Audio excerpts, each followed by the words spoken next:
Good evening, সকলকে শুভ সন্ধ্যা। আজ আমরা আবার নতুন একটা ভিডিও নিয়ে উপস্থিত হয়েছি। আজকের ভিডিও খুবই ইম্পর্টেন্ট হতে চলেছে। আজ আমরা 1.2 এই অধ্যায়ের সমস্ত অঙ্কগুলো সমাধান করব। আজ আমরা এই অধ্যায়টি সম্পূর্ণ কমপ্লিট করব। যারা ইউটিউব থেকে দেখছো তাদের কাছে অনুরোধ, ভিডিওটি যদি ভালো লাগে চ্যানেলটিকে সাবস্ক্রাইব করে রাখবে আর বেল আইকন বাটনটি টিপে দেবে, কারণ তোমাদের একটা লাইক ও সাবস্ক্রাইব আমাকে ভিডিও করতে অনুপ্রেরণা যোগায়। তোমরা পাশে থাকলে আমার ভিডিও করতে খুব ভালো লাগে। তাহলে চলো আজকে অঙ্কগুলো আমরা দেখে আসি। অঙ্কগুলো খুবই ইম্পর্টেন্ট অঙ্ক। সিক্সের দেখো, আজকে যে অঙ্কগুলো সমাধান করব ষষ্ঠ শ্রেণীর যে অধ্যায়টি, প্রথম যে অধ্যায়টি রয়েছে 1.2, এই অধ্যায়ে শেষের যে অঙ্কগুলো রয়েছে খুবই ইম্পর্টেন্ট অঙ্ক। এখান থেকে পরীক্ষায় বারবার আসে। তাহলে চলো আমরা অঙ্কগুলো সমাধান করার চেষ্টা করি। দেখো, এর আগে আমি করিয়েছি 13 দাগ পর্যন্ত। তোমরা যদি কেউ দেখে না থাকো তাহলে ভিডিও ডেসক্রিপশনে লিঙ্ক দেওয়া রয়েছে, তোমরা সেখান থেকে দেখে নিতে পারো। 14 দাগের অঙ্কটা কি বলেছে, তাহলে 14 দাগের অঙ্কটা আমরা একটু দেখে নেব। 14 দাগে বলেছে, দেখো দুটি সংখ্যার লসাগু ও গসাগু যথাক্রমে, তাহলে লসাগু আর গসাগু দেওয়া রয়েছে। 252 ও 6 সংখ্যা দুটির গুণফল কত হিসাব করে দেখি। তাহলে আমাকে সংখ্যা দুটির গুণফল বের করতে বলেছে। তাহলে আমরা এখান থেকে একটা সূত্র কাজে লাগাতে পারি। সূত্রটা কি রয়েছে দেখো, সংখ্যা দুটির গুণফল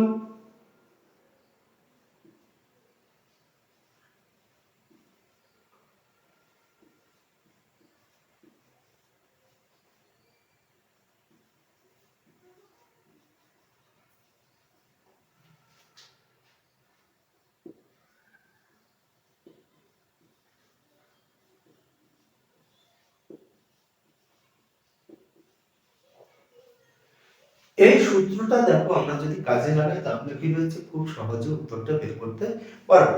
আমাদের যেহেতু কি দেওয়া রয়েছে, লসাগু আর গসাগু দেওয়া রয়েছে, তাহলে লসাগু আর গসাগু গুণ করলে পারে যে সংখ্যা দুটো হয় সেই সংখ্যা দুটোর গুণফলও একই হবে। তাহলে আমরা লিখতে পারি লসাগু কত দেওয়া রয়েছে 252, গসাগু কত দেওয়া রয়েছে 6। যদি গুণ করি কত হচ্ছে 6 দুগুণে 12, 530 31, 6 দুগুণে 12 আর 3 হচ্ছে 15। অ্যানসার কত হচ্ছে 1512। তার মানে সংখ্যা দুটি গুণ করলে পরে কত পাবো, 1512 পাবো। এটাই উত্তর। 15 দাগের অঙ্কটা দেখো, মুছে দিলাম, ঠিক আছে। 15 দাগের অঙ্কটাও দেখো এই একই সূত্রে আমরা করতে পারবো। কি বলেছে দেখো এখানে 15 দাগের অঙ্ক, দুটি সংখ্যার গসাগু ও লসাগু যথাক্রমে, গসাগু হচ্ছে 8 আর লসাগু হচ্ছে 280, একটি সংখ্যা 56 হলে অপর সংখ্যাটি কত। তাহলে আমাকে এখানে দুটি সংখ্যার মধ্যে একটি সংখ্যা দেওয়া রয়েছে, অপর সংখ্যাটি আমি ধরে নিতে পারি। তাহলে ধরি অপর সংখ্যাটি, ধরি অপর সংখ্যাটি।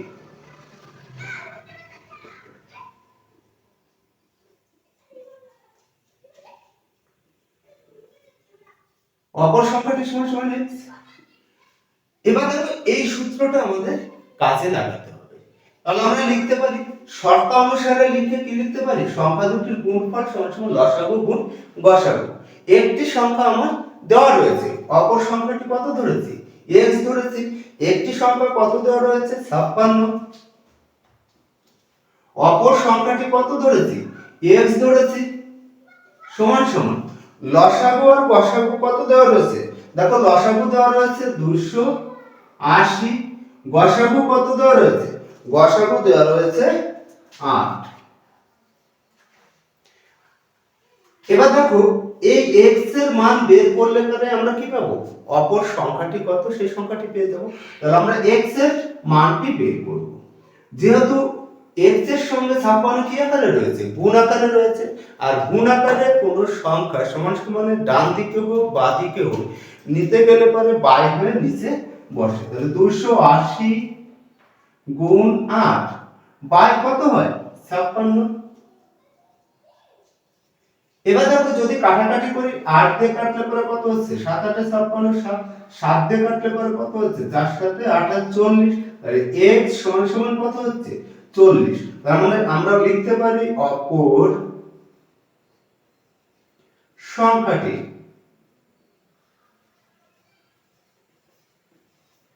সমান সমান 40। তোমরা বুঝতে পেরেছো? আচ্ছা অঙ্কটা টুকে নেবে। হ্যাঁ,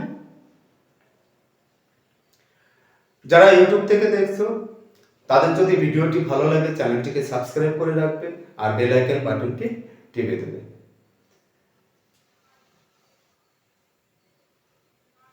চলো নেক্সট অঙ্ক দেখে আসি। 16 দাগের অঙ্ক কি বলেছে? দুটি সংখ্যার গসাগু 1, সংখ্যা দুটি লিখি। খুবই সহজ অঙ্ক। 16 দাগের অঙ্ক।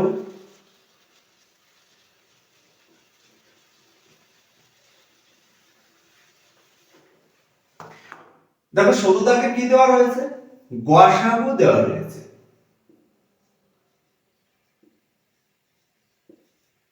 গসাগু সমান সমান 1 রয়েছে। তাহলে গসাগু যদি 1 থাকে বলছে সংখ্যা দুটি লিখি। এবার কোন সংখ্যা সেটা দেওয়া নেই, তোমাকে বের করতে বলেছে। আমি যদি 2 3 লিখি এদের গসাগু কত পাবো? 1। যদি 4 5 লিখি গসাগু কত পাবো? 1 পাবো। 5 6 লিখি গসাগু 1 পাবো। তাহলে আমাকে সংখ্যা দুটো লিখতে বলেছে, আমরা এই দুটি সংখ্যা লিখতে পারি 2 3।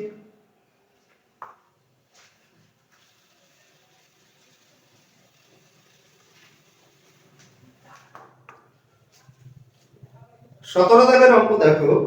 48টি রসগোল্লা ও 64টি সন্দেশ কোনটি না ভেঙে সবচেয়ে বেশি কতজনকে সমান সংখ্যায় দেওয়া যাবে দেখি। তার মানে এখানে রসগোল্লা আর সন্দেশ রয়েছে, যে সন্দেশ আর রসগোল্লাকে না ভেঙে কতজনের মধ্যে ম্যাক্সিমাম ভাগ করে দেওয়া যাবে সেই সংখ্যাটা এখানে বের করতে বলেছে। তাহলে দেখো কত রয়েছে? 17 দাগ 48 আর রয়েছে 64। বলছে এতগুলো কি রয়েছে? রসগোল্লা আর এতটি রয়েছে সন্দেশ। এইগুলোকে না ভেঙে আমি কতজনের মধ্যে সমানভাবে ভাগ করে দিতে পারবো। তার মানে আমাকে কি বের করতে বলেছে? গসাগু বের করতে বলেছে। আমরা গসাগু বের করব।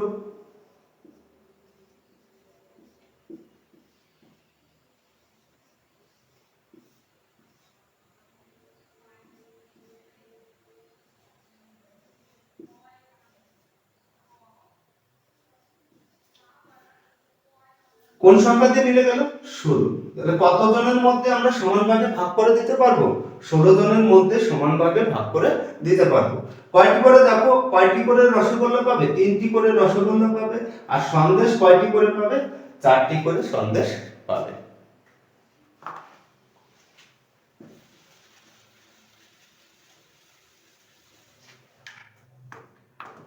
আঠারো দাগ।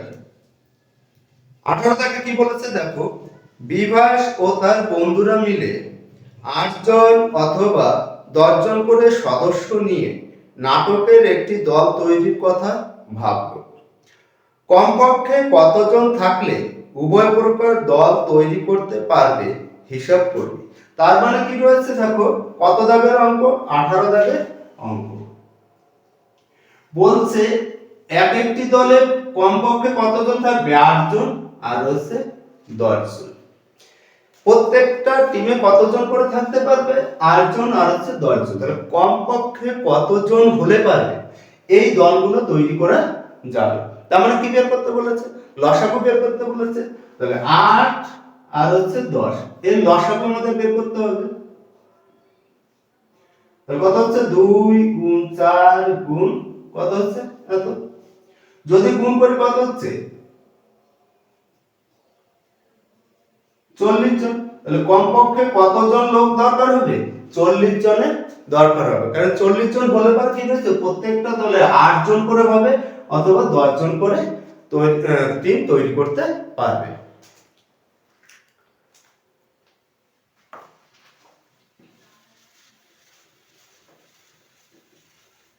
উনিশ দাগের অঙ্কটা দেখো, 19 দাগে কি বলেছে।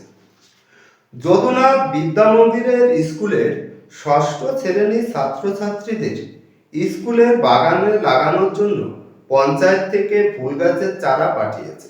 তার মানে কি হচ্ছে, স্কুলে একটা ফুলের বাগান তৈরি করবে, তার জন্য পঞ্চায়েত থেকে কি করেছে, চারা গাছ পাঠিয়েছে। হিসাব করে দেখা গেল চারাগুলি 20টি, 24টি, 30টি। তাহলে কি রয়েছে, 20টি, 24টি আর রয়েছে 30টি। সারিতে লাগালে প্রতি ক্ষেত্রে প্রতি সারিতে সমান চারা থাকে। পঞ্চায়েত থেকে কমপক্ষে কতগুলি চারা পাঠিয়েছিল। তার মানে কি রয়েছে, এতগুলো করে লাইন টানা হয়েছে, প্রত্যেকটা লাইনে কি রয়েছে, সমান সংখ্যক চারা গাছ রয়েছে। তার মানে আমাকে কি বের করতে বলেছে, লসাগু বের করতে বলেছে। 2 দিয়ে দিই, আবার 2 দিয়ে যায়, 3 দিয়ে দিই,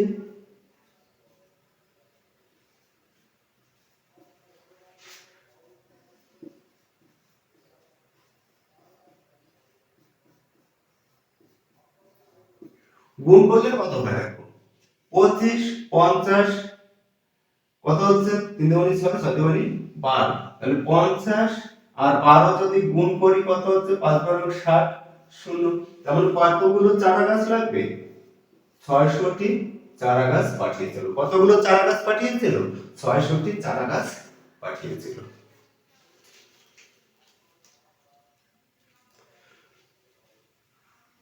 20 দাগের অঙ্ক,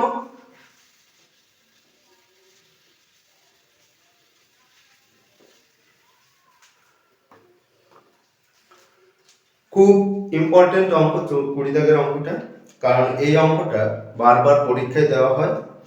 একটি ইঞ্জিনের সামনের চাকার পরিধি 14 ডেসিমি এবং পিছনের চাকার পরিধি 35 ডেসিমি। কমপক্ষে কত পথ গেলে চাকা দুটি একই সঙ্গে পূর্ণ সংখ্যকবার ঘোরা সম্পূর্ণ করবে। তার মানে দেখো কি রয়েছে, দুটি চাকা দেওয়া রয়েছে, একটি চাকা ধরো 14 ডেসিমি, আর একটি চাকা রয়েছে বড়, এ রয়েছে 35।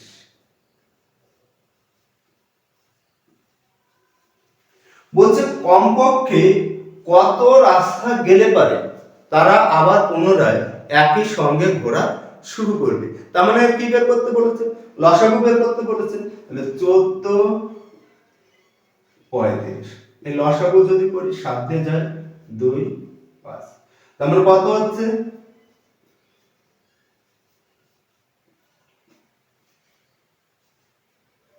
70 ডেসিমিটার। তাহলে কমপক্ষে কত ডেসিমিটার পথ গেলে পরে চাকা দুটি আবার পুনরায় একই সঙ্গে ঘুরবে, কমপক্ষে 70 ডেসিমিটার পথ যদি যায় তবে চাকা দুটি পুনরায় আবার একসঙ্গে ঘোরা শুরু করবে।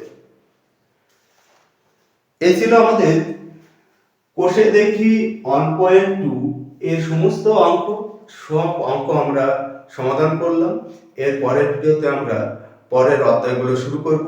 যদি আমাদের ভিডিও ভালো লাগে চ্যানেলটিকে সাবস্ক্রাইব করে রাখবে আর বেল আইকন বাটনটি টিপে দেবে, কারণ এরপরে যখন নতুন ভিডিও আপলোড করব সবার আগে নোটিফিকেশন তোমার কাছে পৌঁছে যাবে। আজ এই পর্যন্ত, দেখা হচ্ছে পরের ভিডিওতে। তত সময় সুস্থ থাকবে, ভালো থাকবে।